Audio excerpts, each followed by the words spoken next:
course, we got some baseball plus a little football for today, because why not? The Huskers are set to get back to it, but let's start with local baseball to get things going. The Western Nebraska Pioneers, they returned to the game field last night at home, hosting the NoCo Prospectors. They'd get the scoring started in the early innings with a couple of long balls. Bryce Peterson, a solo shot in the third inning to put the Pioneers up 1-0. And then 1 inning later, it was Ashton Pinedo launching his first home run of the season.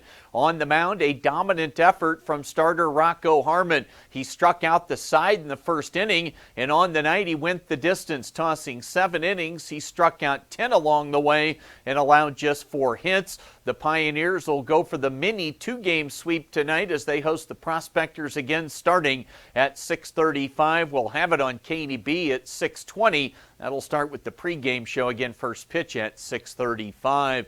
Legion baseball coming up this weekend. It's time for the B7 area tournament. That'll be at Bauer Shanklin Field in Alliance, a 5-team bracket. Everything gets underway tomorrow. Still tentative start times. Nothing finalized as of right now as far as the game times for tomorrow. You'll have Imperial playing Ogallala. That one tentatively looking like 4:30. And then the late game tomorrow night, Gering Platte Valley Companies taking on Chadron.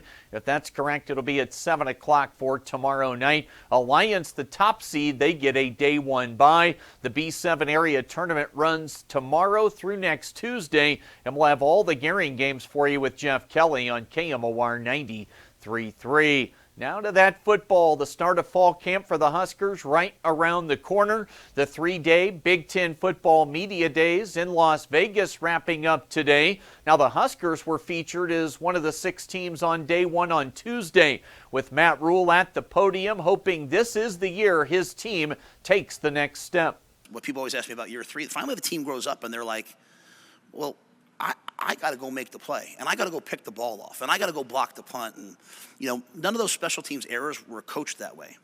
And so we take ownership of it, don't get me wrong, but, it's a much different feeling when you walk in with a bunch of guys that now they know they're good.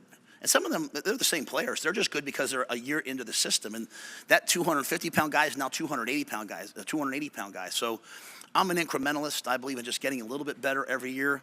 I got great news. Nothing that happened last year carries over into this year, and that's a good thing, right? The Iowa loss at the end of the year was really, really probably painful, but sometimes it's the pain you need. It's the pain that spurs you forward in the offseason when, guys get a little bit complacent, and there's no complacency at the University of Nebraska right now. Our guys all understand that we've got good enough players. Well, we have an excellent roster. We're fast, we're explosive, we've got veterans where we need to, we're good on the lines, we've got great coaches. But we're going to have to go perform. And that performance comes from guys owning it and not listening to anything else, not listening to the guy in the locker room complaining, shutting all that up and saying, hey, Husker football, it's about performance. It's about us going out there and getting it done. And so camp opening next week, the season opener for Nebraska now just 5 weeks away. They'll play Cincinnati at Arrowhead Stadium in Kansas City on a Thursday night. That is the latest here today from the Sports Desk. I'm Chris Cottrell.